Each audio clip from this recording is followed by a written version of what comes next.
Umaga pa lang pero iniisip mo na kung ano ang pwede mo pang ipamerienda sa inyong mga anak. Kaya naman panoorin mo ang video natin hanggang sa dulo dahil mag-share ako sa inyo ng isang simple merienda idea na pwede nyong iahin sa inyong mga anak. Meron ako ditong 1 kilo ng hinog na saging ng saba at hihiwain ko lamang ito sa maninipis. Yung 1 piraso ng ating saging ng saba ay hihiwain ko lamang sa 3. Guys, heto na lahat yung mga nahiwa kong saging ng saba. Gagamit din ako dito ng puting asukal na inilagay ko lamang sa plato. Iko-coat ko lamang yung mga hiniwa nating saging sa asukal. At kung wala naman kayong white sugar guys, pwede nyo rin gamitin yung brown sugar. Habang nagluluto nga ako ng merienda guys, bigla namang naging anim yung kamay ko. Paano ba naman yung mga anak ko ay gusto ring sumali? Lahat sila guys, every time na nagluluto talaga ako ay hindi pwedeng hindi sila sasali or tutulong. Ang pagluluto guys ay isa rin sa mga bonding moments namin ng mga bata. Sa ganitong paraan din ay natututunan din nila kung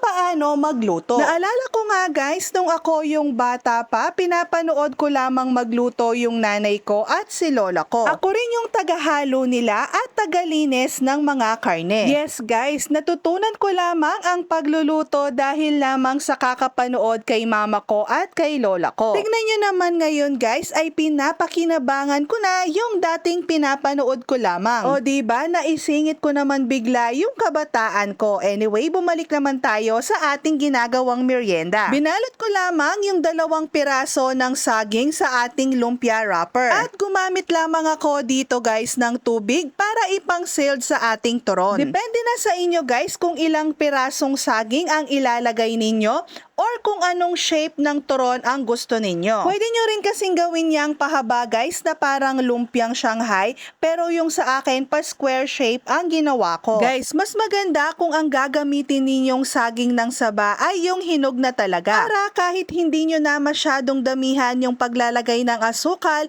ay pwedeng-pwede na dahil matamis na mismo yung saging. Ulit-ulitin lamang natin ang ganitong proseso hanggang sa maubos na ang ating mga saging ng saba. Guys, heto na pala lahat ang mga nagawa kong turon gamit lamang ang 1 kilo ng saging ng saba. Yung iba guys ay idinidip pa yan sa asukal or ikano-coat pa yan sa asukal bago nila ito prituhin. Pero ako guys ay hindi ko na iyon gagawin dahil swak na sa panlasa namin yung tamis nito. Ayoko kasi yung masyadong matamis guys, yung tipong nakakakain ka pa lang ng 1 piraso pero ayaw mo na dahil naumay ka na. Yung mga ginawa ko guys, kahit makatatlo or 4 ka pa na piraso dito ay hindi ka talaga mauumay dahil saktong-sakto lang ang tamis nito. Kapag pala magpipirito na tayo guys, i-make sure din natin na naka-low heat lamang ito para hindi masunog or mabigla ang ating mga turon. Kapag golden brown na ang magkabilang side ay pwedeng-pwede na natin itong ihahon sa mantika. Mas masarap ang turon kung ipapartner natin ito sa